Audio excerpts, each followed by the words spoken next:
அதி சீக்கிரமாய் வரப்போகிற கர்த்தாதி கர்த்தராம் ராஜாதி ராஜாவாம் ஆண்டவர் இயேசு கிறிஸ்துவின் உன்னதமான நாமத்தினாலே உங்களை நாங்கள் வாழ்த்துகிறோம்.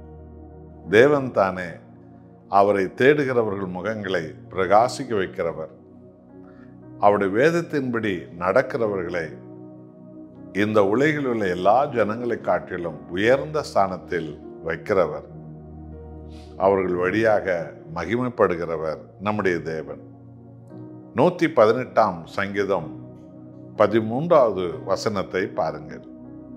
தாவீது தன்னுடைய தனிப்பட்ட வாழ்க்கையில மனிதர்கள் செய்த அநீதிகள், தேவன் செய்த மகத்துவம் என்ன என்பதை உங்களுக்கு நமக்கு பிரயோஜனமானதாக ஒரு சாட்சியாகவே அவர் சொல்லுகிறார்.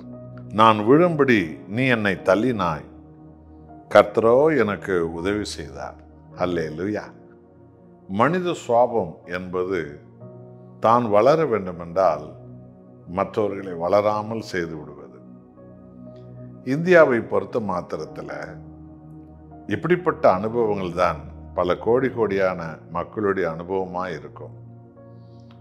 சூனியங்கள், சுயநலங்கள், மாந்திரிகங்கள், பித்தலாட்டங்கள், மாய்மாலங்கள், ஜாதி பெருமைகள், ஜாதி பார்வைகள், சிந்தனைகள், நீ நான் என்ற போட்டி மனப்பான்மைகள், மொழி பேதங்கள், ஜாதி பேதங்கள் என்று பல விதமான வர்ணித்து கொண்டே போகலாம். இவ்வளவு எதிரியின் கூட்டங்களின் மத்தியில தான் சர்வ வல்லமுள்ள பொருந்திய தேவனை நம்புகிறவர்கள் ஜெயித்து வாழ்கிறார்கள், உயர்ந்து வாழ்கிறார்கள்.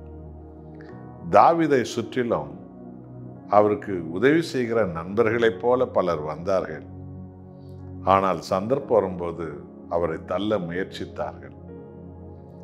அந்த தேசத்து ராஜாவான சவுலும் கூட தாவீதினுடைய பராக்கிரமத்தை கண்டு அவன் ஆச்சரியப்பட்டான். என்றால் வாலிபன் தாவீது பரிசுத்தாவின் அபிஷேகத்தால் கோலியாத்தை பறவைகளை அடித்து போடும் ஒரு சின்ன கூழாங்கல்லால கோலியாத்தை கொன்று போட்டார். அதை அந்த நாடே ஆச்சரியமாய் பார்த்தது. 40 நாட்கள் கோலியாத்துக்கு பயந்து ஒளிந்து கொண்டிருந்த அந்த நாட்டு ராஜாவான சவுலும் கூட ஆச்சரியத்தோடு பார்த்தார். ஆனால் நாள்பட தாவீதை எல்லோரும் பாராட்டினதுனால தாவீதை எப்படியாகிலும் கீழே தள்ள வேண்டும், ஒழித்து கட்ட வேண்டும் என்று சொல்லி எத்தனை சந்தர்ப்பத்தில் தாவீதை தள்ளுவதற்கே சவுல் திட்டமிட்டான். ஆனால் பைபிள் என்ன சொல்கிறது கவனித்து பார்த்தீர்களா? மற்றவர்கள் தாவீதை தள்ள நினைக்கும் போதெல்லாம் தேவன் தாங்கி கொண்டாராம். இதுதான் நாம் ஆராதிக்கிற தேவனுடைய மகிமை. கர்த்தராகிய இயேசு இந்த உலகத்துக்கு வந்ததே அதுதான். கீழே விழப்போகிற ஒவ்வொருவரையும் தேவன் தாங்கிக் கொள்கிறவர்.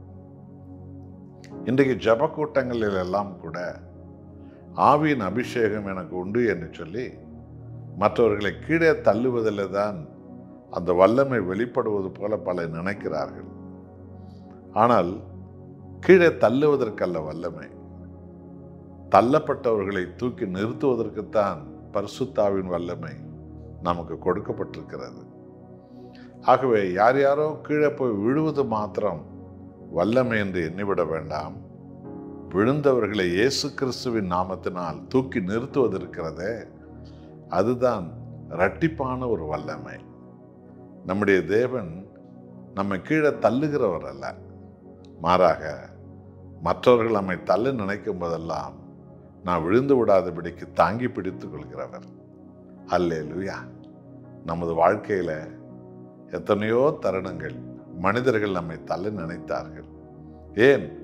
நாமவே நமது தவறுகளால், மாம்சீக சிந்தனைகளால், மனித நம்பிக்கைகளால் நாமவே எத்தனையோ தருணங்களில் கீழே விழுவதற்கு நாம் சென்றோம். நம்மை அறியாமலே நாம் கீழே விட நாம் முயற்சித்தோம். ஆனால் நம்மை நேசித்த தேவன் நம்மை தாங்கி பிடித்து கொண்டார், தூக்கி நிறுத்தி விட்டார், நம்மை தெளிந்த புத்தியுள்ளவர்களாய் மாற்றிவிட்டார்.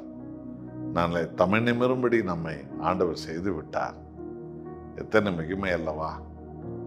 ஆம், என் தேவன் என்னை தாங்கி பிடித்து உயர்த்துகிற தேவன். என்னை யாராலும் தள்ளவே முடியாது. கர்த்தராகிய இயேசுவின் பலத்த கரம் என்னை தாங்கிக் கொண்டது என்று சொல்லி நாம் அனுதினமும் தேவனை பற்றி கொண்டு வாழ்வோம். நாம் ஒருபோதும் விழுந்து விடுவதில்லை. பிசாசு என்னென்ன தந்திரங்கள் செய்தாலும் சர்வ வல்லவராம் கர்த்தராகிய இயேசுவின் கரம் நம்மை எப்போதும் தாங்கிக் கொள்ளும். ஜெபிப்போமா? அன்புள்ள நேச கர்த்தாவே, விழுந்து போன மனித குலத்தை தூக்கி நிறுத்துவதற்கே ஆண்டவராகிய இயேசுவை இந்த உலகத்துக்கு அனுப்பி வைத்தீர். கர்த்தருடைய பிறப்பின் நாட்களை நோக்கி செல்லும் இந்த உலகம் விழுகிறவர்களை தாங்கிக் கொள்கிற தேவன் இயேசு கிறிஸ்து. தள்ளப்பட்டவர்களை தூக்கி நிறுத்துகிற தேவன் ஆண்டவர் இயேசு என்கிற சத்தியத்தை அறிந்து உம்மை முழு இதயத்தோடு ஆராதிக்க பலன் தாரும். உம்மை மகிமைப்படுத்துகிறோம் அப்பா, இயேசு கிறிஸ்துவின் நாமத்தில் பிதாவே, ஆமென்.